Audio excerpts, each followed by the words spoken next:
سرنامہ کلام جس آیت کو میں نے چنا، اس آیت کو آیت اولی الامر کہا جاتا ہے، آیت اولی الامر۔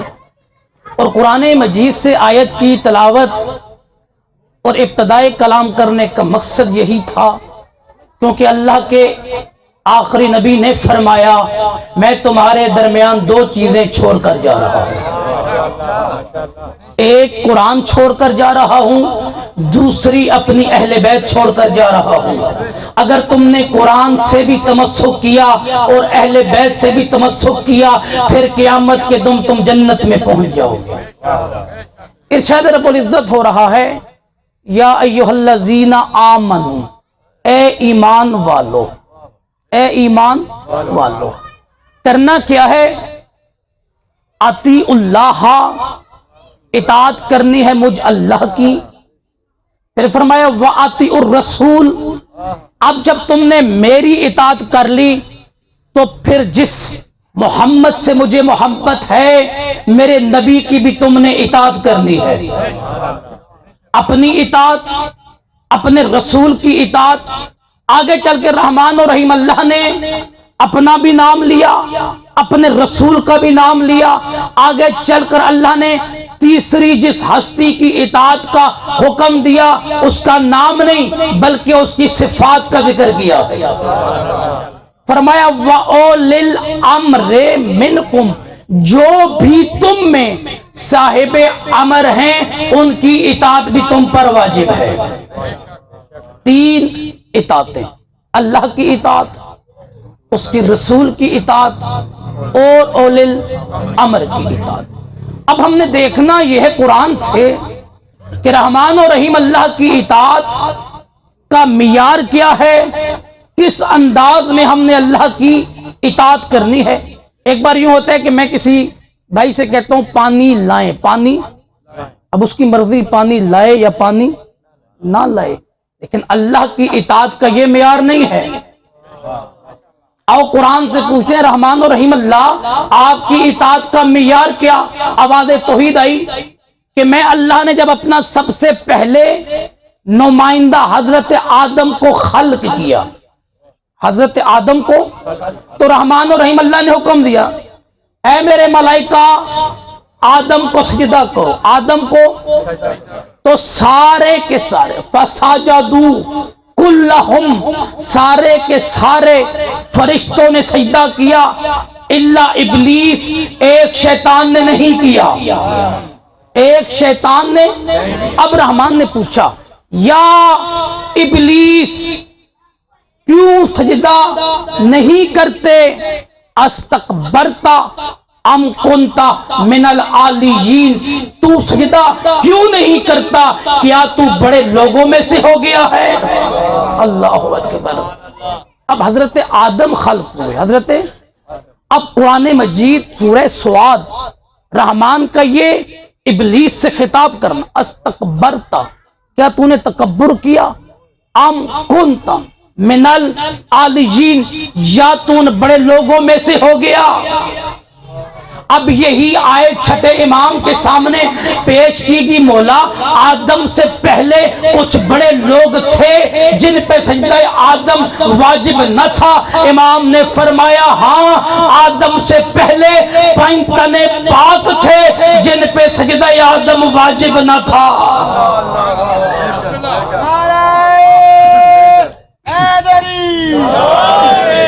جن پہ سجدہ آدم واجب نہ تھا، جن پہ سجدہ آدم واجب نہ تھا۔ اور مختصر کروں جی، اب شیطان نے سجدہ نہیں کیا، ایک شیطان نے سجدہ، آواز توحید آئی فخرج، نکل جا، فخرج۔ اب یہ ہے اللہ کی اطاعت کا معیار۔ اب ہم نے کوئی گنجائش نہیں اللہ کے حکم کی نافرمانی کرنی، تو اس لیے ہم مسلمانوں نے کیا کیا؟ اپنی ہر اذان میں، اپنی ہر اقامت میں، اپنے کلمے میں، اپنی نماز میں اس رحمان کی گواہی دی، اشہد اللہ الہ الا اللہ وحدہ لا شریک لہ۔ یہ ہو گئی رحمان کی اطاعت، پریکٹیکل ہم نے کر کے دکھائی اذان، اقامت، نماز، حج، ہمارا جو عمل بھی مسلمانوں کا دیکھو تمہیں سب سے پہلے اللہ کی اطاعت نظر آئے گی، اللہ کی۔ آگے رحمان اور رحیم اللہ نے فرمایا وَأَطِيعُوا الرَّسُولَ، اس جیسے تم نے میری اطاعت کی اسی طرح تم نے میرے رسول کی بھی اطاعت کرنی ہے۔ اب ہم تمام مسلمانوں نے اپنی اذان میں، اپنی اقامت میں، اپنی کلمے میں، اپنی ہر عبادت میں اللہ کی توحید کی گواہی کے بعد اپنے نبی کی اطاعت کی گواہی دی۔ وَأَشْهَدُ أَنَّ محمد صلوات پڑھنے مل کے، کیونکہ اس سال ثواب کے لیے بھی مجلس ہے، اس کا ثواب یقیناً یاد رکھے گا۔ جب بھی ہمارے نبی کا نام آئے تو اس پہ درود پڑھنا واجب ہو جاتا ہے، درود پڑھنا۔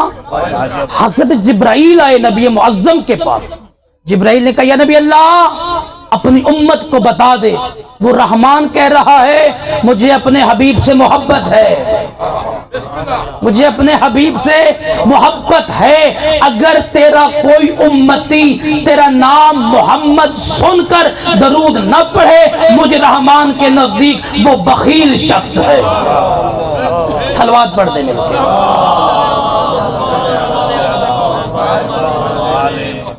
اللہ کی اطاعت ہم نے کی، رسول کی اطاعت ہم نے کی، قرآن کا میں ذمہ دار۔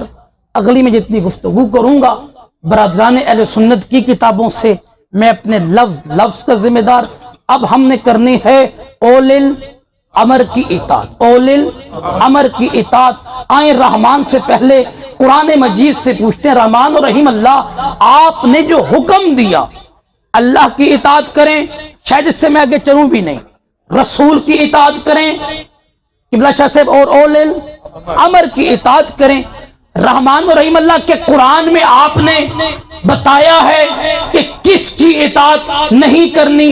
سورہ الفرقان میں ارشاد رب العزت ہوا فلا تطع الکافرین، خبردار کافروں کی اطاعت مت کرنا۔ سورہ احزاب میں پھر ارشاد ہوا وَلَا تُطِعِ الْكَافِرِينَ وَالْمُنَافِقِينَ، کافروں کی بھی اطاعت نہیں کرنی، منافق کی بھی اطاعت نہیں کرنی۔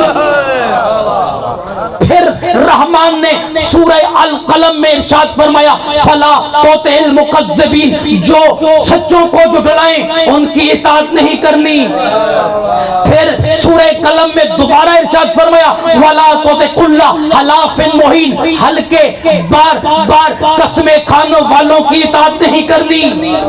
پھر اللہ نے سورہ کاف میں ارشاد فرمایا وَلَا تُطِعْ مَنْ أَغْفَلْنَا قَلْبَهُ عَنْ ذِكْرِنَا، خبردار جس کا دل کسی ایک لحظہ بھی خدا کی عبادت سے غافل ہو اس کی اطاعت نہیں کرنی۔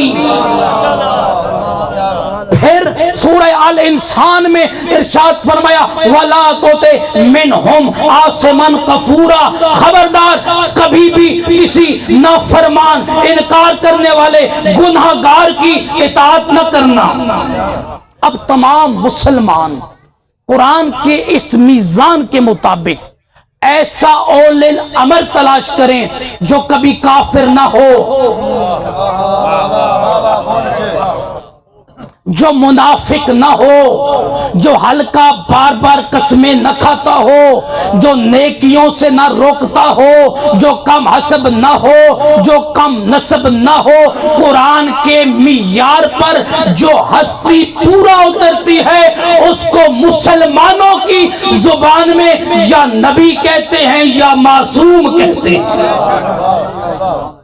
یا نبی کہتے ہیں یا معصوم کہتے ہیں۔ ہمارے بہت ہی پیارے برادران کے عالم ڈاکٹر طاہر القادری سے انہوں نے اپنی کتاب میں بھی قبلہ لکھا کہ رسول کا جانشین کسے کہتے ہیں، رسول کا جانشین کسے کہتے ہیں۔ ڈاکٹر طاہر القادری نے اپنی تقریر میں اپنی کتاب میں تحریر فرمایا جو رسول کی جگہ بیٹھے،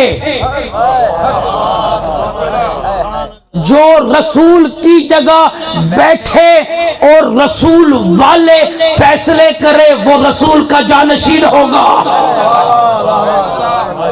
اور انہوں نے پھر اپنی کتاب میں واقعہ لکھا کہ رسول خدا مسجد نبوی میں جو ممبر پر بیٹھا کرتے تھے، اپنے جانے کے بعد پیار محبت کا میسج، جب پہلی خلافت کا زمانہ آیا تو پہلی خلافت والے وہاں نہیں بیٹھے جہاں نبی بیٹھا کرتے تھے، بلکہ وہاں بیٹھے جہاں نبی کے قدم مبارک تھے۔ دوسری خلافت کا زمانہ آیا، وہ وہاں بیٹھے جہاں پہ پہلی خلافت کے قدم تھے۔ آپ خاموش کر دیں تو آپ کی اپنی مرضی۔ تیسری خلافت کا زمانہ آیا، وہ فرماتے ہیں وہ وہاں بیٹھے جہاں پہ دوسری خلافت کے قدم تھے۔ اب ممبر کی سیڑھیاں ہو گئی ختم۔ علی ابن ابی طالب اور ڈاکٹر طاہر القادری نے اپنی کتاب میں لکھا، علی ابن ابی طالب فرماتے ہیں میں اس دن حیران ہوا جب میں اپنے گھر سے اس انداز میں نکلا، رسول کا امامہ سر پہ رکھا، رسول کی عبا اپنے شانوں پہ رکھی، رسول کی کبا اپنے کاندھوں پہ رکھی، رسول کی عصا اپنے ہاتھ میں رکھی، رسول کی تلوار اپنے ہاتھ میں رکھی۔ علی فرماتے میں مدینے میں نکلا، لوگوں کو سمجھ نہیں آئی محمد آ رہا ہے یا علی آ رہا ہے۔ کیا بات ہے، کیا بات ہے، سلامت رہے، سلامت رہے۔ نعرہ تکبیر، نعرہ رسالت، نعرہ ولایت، نعرہ حیدری، محمد و آل محمد پر بلند تر صلوات۔ علامہ فرماتے ہیں کہ امیر علیہ السلام نے فرمایا کہ میں نے مسجد نبوی میں اس سے زیادہ رش نہیں دیکھا۔ کیوں؟ جو نوجوان تھے وہ بھی دیکھنے آئے، علی یا دائیں بیٹھیں گے یا بائیں بیٹھیں گے، جو بزرگ تھے وہ بھی یہ دیکھنے آئے کہ دیکھیں تو صحیح آج علی بیٹھتے کہاں ہیں۔ علی ابن ابی طالب فرماتے ہیں میں مسجد نبوی میں داخل ہوا، مسجد نبوی اصحاب سے بھری ہوئی تھی، میں نے مسجد میں پہلا قدم رکھا، دوسرا قدم رکھا، تیسرا قدم رکھا۔ علی فرماتے ہیں میں ممبر رسول پہ آیا، لوگوں نے دیکھا علی اب کیا کریں گے، لوگ دیکھ رہے تھے، میں نے پہلے ممبر کی سیڑھی پہ پاؤں رکھا، دوسری پہ پاؤں رکھا، تیسری پہ پاؤں رکھا۔ علی فرماتے ہیں میں وہاں بیٹھا جہاں محمد بیٹھا کرتے تھے۔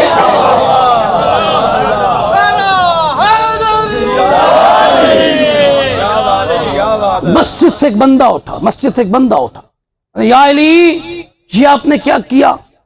آپ رسول کے ممبر پہ بیٹھ گئے۔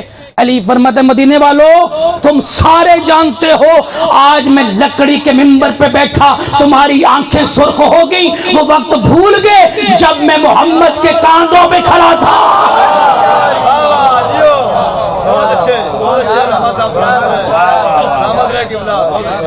8 کتابیں ہیں قبلہ، صحیح بخاری، مسلم، ترمذی اور علامہ فخر الدین الرازی اپنی کتاب میں تحریر فرماتے ہیں۔ بس آخری بات کہ جنگ تبوک جب ہوئی تو قافلہ نکلا رسول خدا کا، تو رسول خدا نے مدینہ میں امیر المومنین کو چھوڑا۔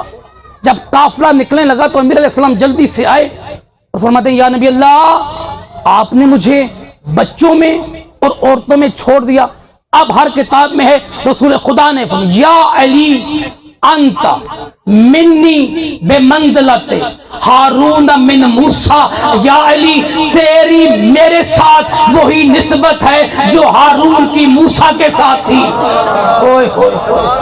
یا علی آپ کی مجھ محمد کے ساتھ وہی نسبت ہے جو ہارون کی موسیٰ کے ساتھ۔ آؤ پھر چلیں قرآن کی طرف۔ ہارون کی موسیٰ کے ساتھ کیا نسبت تھی؟ سورہ طٰہٰ میں آواز توحید آئی، اذھب الی فرعون انہ طغیٰ، اے میرا نبی موسیٰ جا کے فرعون کو سمجھاؤ وہ ظالم ہو چکا ہے، وہ سرکش ہو چکا ہے۔ اب رحمان نے کیا کہا؟ موسیٰ جاؤ فرعون کے پاس۔ آخری میری بات اللہ کرے میں سمجھا سکوں، موسیٰ جاؤ فرعون کے پاس۔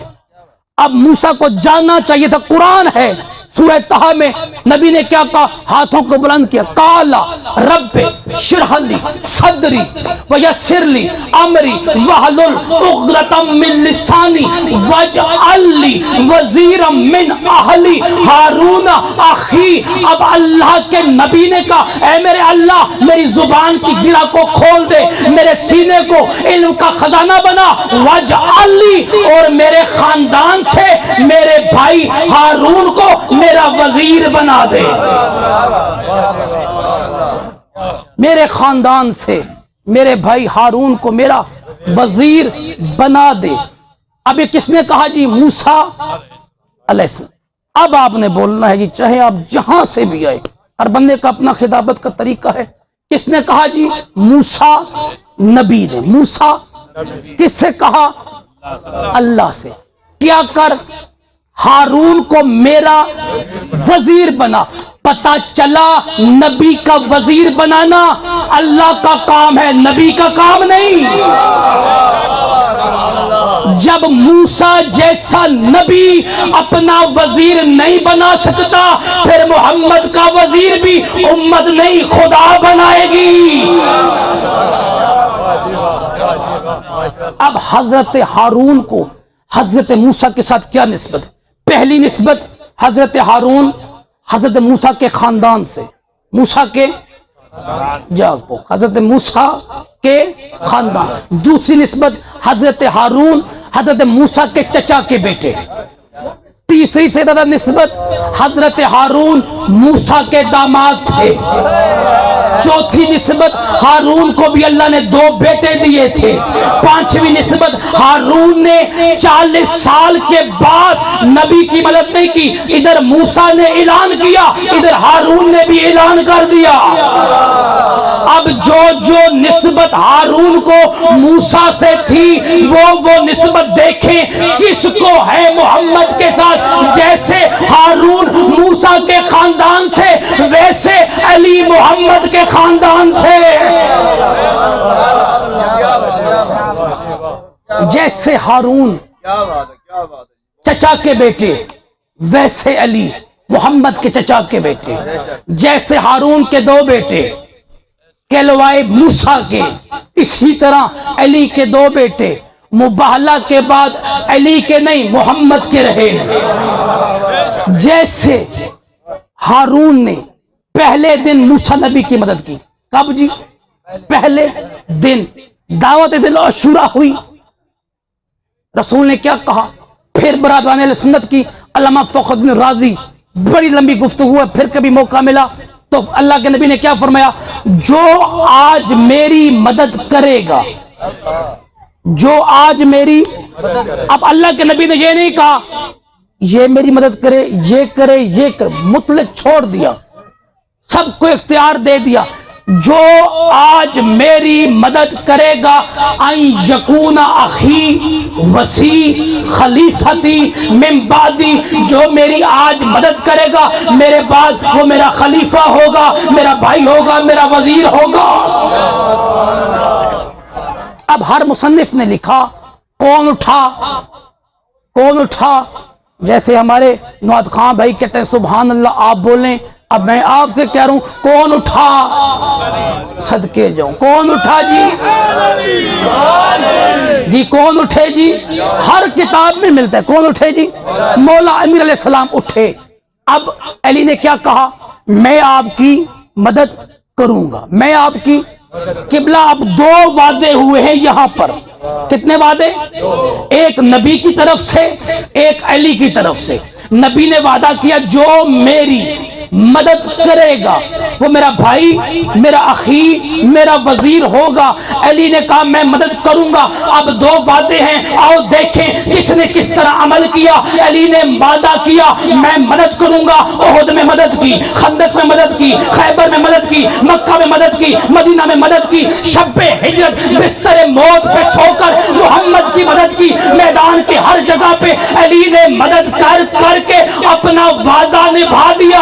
اب محمد نے کرنا تھا اپنا وعدہ پورا۔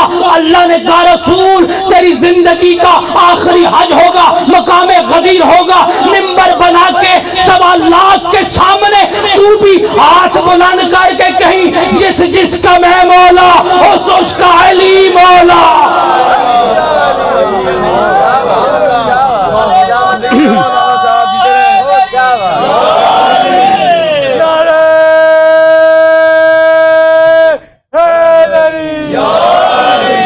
جس کا میں مولا۔ بس قبلہ آخری بات، سردی ہے کہیں گفتگو آگے نہ نکل جائے۔ آئے جی حضرت موسیٰ فرعون کے دربار میں، فرعون کے، اب فرعون نے کیا کیا؟ جادوگروں کو بلایا۔ کیا کیا؟ جادوگروں نے کیا کیا؟ رسیوں کو پھینکا۔ آغا جی سیدادہ اس جملے پہ آپ سے دعا لینی ہے، اور آخری دعا، جادوگروں نے کیا کیا؟ رسیوں کو، رسیاں کیا ہوئیں جی؟ میں صدقے جاؤں، کیا ہوئیں؟ سانپ۔ یاد رکھنا سانپ بنے نہیں تھے، سانپ نظر آ رہے تھے، کیونکہ جادوگروں کے پاس یہ طاقت نہیں، وہ جنس کو تبدیل، انہوں نے اپنا علم دکھایا، رسیوں کو پھینکا، دیکھنے والوں کو رسیاں سانپ نظر آئیں۔ آوازیں توحید یا موسیٰ فالقا عصا، اپنا عصا پھینک۔ جیسے ہی موسیٰ نے اپنا عصا پھینکا وہ اژدہا بن گیا، اژدہا۔ اب جادوگروں نے دیکھا، اللہ اکبر، یہ جادوگر نہیں۔ فرعون غلط کہتا ہے، اگر جادوگر ہوتا یہ سانپ نہ بنتے، اس کا سانپ بننا، اژدہا بننا جادوگروں نے کہا۔ اس بات کی دلیل ہے یا نبی ہے یا معصوم ہے۔ اللہ اکبر، یا نبی، آخری بات، یا نبی ہے یا معصوم ہے۔ اب فرعون کے دربار میں اور کسی نے نہیں، جتنے بھی جادوگر تھے، قرآن سورہ اعراف، جتنے بھی جادوگر تھے سارے جادوگر موسیٰ نبی کے قدموں پہ گرے اور کیا کہا؟ قالوا آمنا برب العالمین، رب موسیٰ و رب ہارون، ہم عالمین کے رب کا بھی کلمہ پڑھتے ہیں، موسیٰ کا بھی پڑھتے ہیں، ہارون کا بھی پڑھتے ہیں۔